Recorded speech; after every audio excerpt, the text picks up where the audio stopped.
the Democrats are trying to run the clock on every one of these nominees. Now, Kash is going to get out of committee. Kash is going to be confirmed.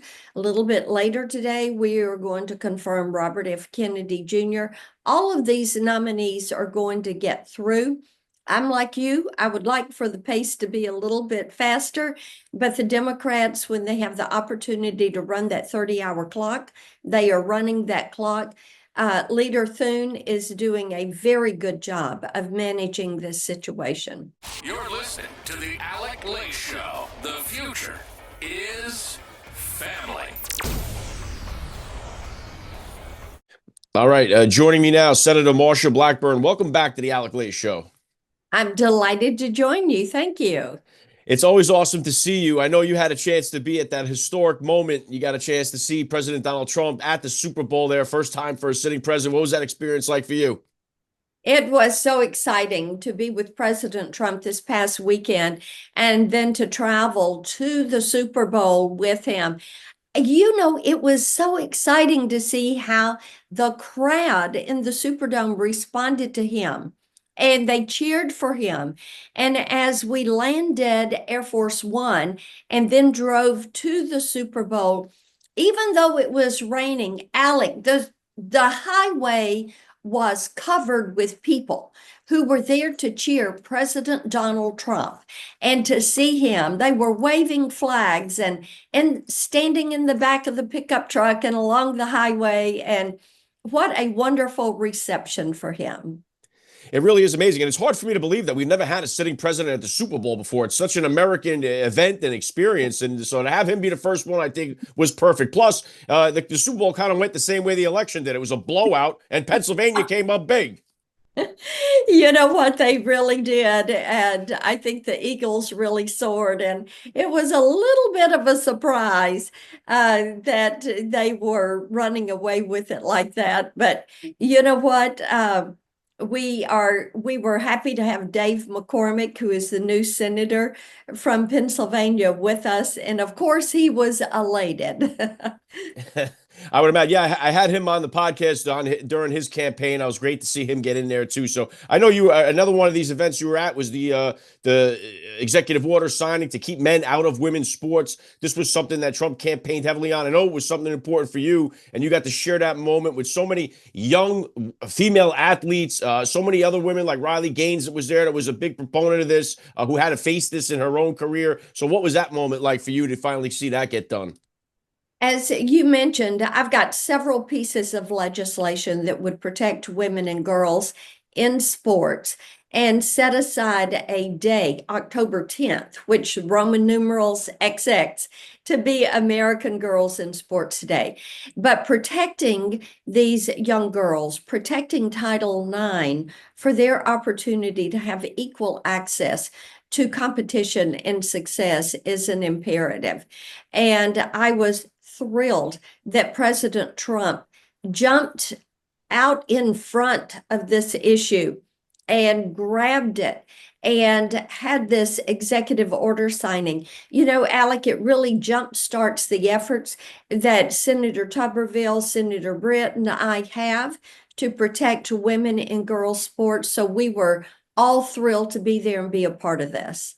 Yeah, it's awesome to get a chance to see these things finally coming true. You know, we were hearing so much about it. We had such high hopes on the campaign trail. We knew it would happen if he got in, and now we have it. So today, obviously, we're doing this at 8 o'clock in the morning here. Today's a big day. We got Kash Patel hopefully getting out of the Senate Judiciary Committee today. You're in there. Hopefully, this comes through. But I mean, we're in middle of February here already, Senator. We still don't have the right people in place. And it's kind of frustrating to watch that Trump's nominees are still getting hung up here and we haven't gotten them through. So what's your take on Kash's chances of getting through and getting confirmed? Yes, well, actually, we're ahead of where we were with the Biden administration or Trump 1, and we're on pace and a little bit ahead of where we were with the Obama administration. So that's a very good and promising thing.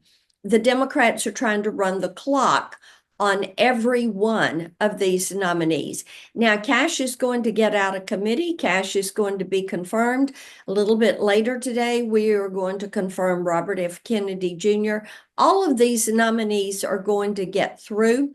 I'm like you. I would like for the pace to be a little bit faster, but the Democrats, when they have the opportunity to run that 30-hour clock, they are running that clock. Leader Thune is doing a very good job of managing this situation. Yeah, and it's encouraging to see. I know some of the times it feels like it doesn't happen as fast as we want it to, but we just want to get it done. And I'm always grateful to see You're right. Tulsi Gabbard get confirmed and get in there. Some of that stuff, gets frustrating from us guys out here watching it. So we say it never goes fast enough for us. And I know and right now you have an opportunity too, because I know you do the podcasting game here too, like I do. You got the Unmuted podcast, and we see other senators. I know Senator Cruz, who I've had on here, he has the verdict. He does it too. The media has changed now in a sense where you guys have the opportunity to put your own word out and get your message directly to the people. So tell me about the podcast you launched there. Yes, I do a little podcast. We do it every couple of weeks or so, and it's called Unmuted with Marsha. I've got one out right now that I did with Catherine Herridge, who is one of the few remaining investigative reporters that does hard news. And she had just returned from Guantanamo Bay. So I loved having her on and bringing her voice. One of the things, Alec, that I've noticed is people build their own networks. And I say the most powerful name in news right now isn't any of the major outlets, it's the YOU. It is you and your network and how you build that and how you share it with your friends and family. Well, I know one of the things you were discussing there was this the Press Act and the importance of that. You were recently talking about that on the show, and I know that this whole thing has changed so that the little guys out here like me don't have the same protections as the big journalists do out there. But now, as this becomes more mainstream and more people are paying attention to the podcasters that are out here doing this stuff, we're going to start needing some of that protection. So, what was this Press Act that you were talking about? What we want to do is make certain that that journalists have the ability to hold their sources private. That right now we've got Catherine Herridge, who is under a court order, $800 a day fine for not revealing a source, and we need to preserve freedom of the press and free speech. Yeah, well, that's one of the most important things. And I know that we have Trump's team has given people an opportunity to get into the press briefing now. He's allowing outside press, outside podcasters now to get in there and ask questions, to compete, like give them the chair at the table with the mainstream media. What's your take on giving the outside press, the what do you want to call it, independent press, a seat at the table? I think it's a very smart thing to do. I know Rumble is invited into the press room now. And the fact that you have some of these newer media outlets is important to do as we watch the reshaping of how people get their news and information.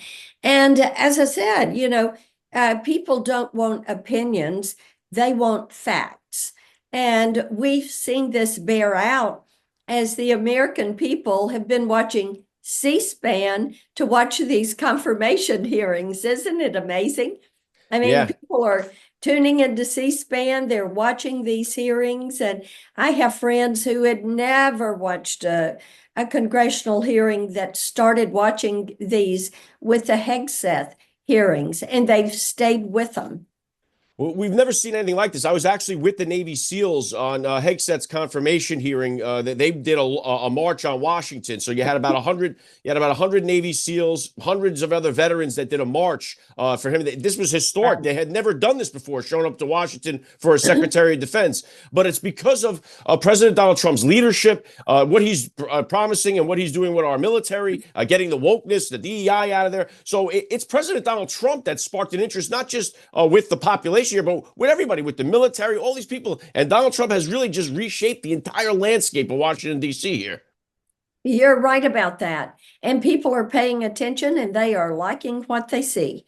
You can look at his poll numbers, and I got to tell you, I think that it must be just grating some of these liberal pundits. They're not, pardon me, they're not journalists, they're pundits. And they're having to admit that whether it is doging departments or getting our hostages free. And back home, he is posting wins for the American people and putting the American people first every single day. Yeah, well said, Senator. I know I got to get you out of here. Last thing I just wanted to get a touch on is because I know the border is something that's so important. Last time I had you on here, you were talking about Tennessee. Every state is a border state because of the open border. Right. Now the border crossings down 90%, 87, 90%. But also Pam Bondi, now the Attorney General, is filing a lawsuit against New York for being the sanctuary city, offering driver's licenses to illegal immigrants. So what is your take right now, early on, just 20-something days into it, of how Trump is handling the whole border and the immigration crisis? I am so pleased that he has prioritized securing the southern border. And Alec, what this does is allow our local law enforcement to go after some of these criminal illegal aliens that are flooding our communities. And in Nashville this week, we saw a raid on a trafficking house.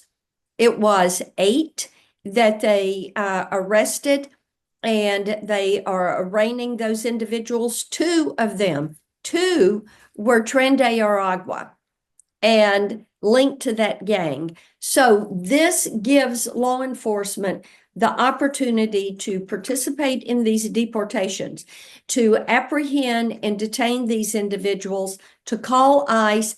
ICE picks them up.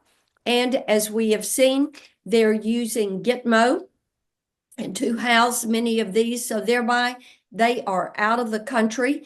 This is something that needs to continue. People want to see all of these illegal aliens deported, and they want to see these criminal illegal aliens dealt with. They're tired of the crime that has crept into our communities. They're tired of the gangs that are coming in and recruiting kids to be part of this gang and to carry out crimes. I think it's another one of those things too, Senator, where it's not happening fast enough for all of us, because it's like we're hoping to get them all out on day one, get them all out, but the process takes time. He's starting with the most violent Yes, of it these does. criminals, and I think they're learning the game as they go, and it'll speed up as they continue. And what you will see is some people will self-deport. Yeah, I know. And some of them are sending the planes here and they're bringing their people home, which is great to see. All right. Right. I know you got a big day ahead of you, Senator Marsha Blackburn. It's Mhm. always an honor. Thank you for taking the time to speak with me today on the Alec Lace Show. You got it, my friend. Take care.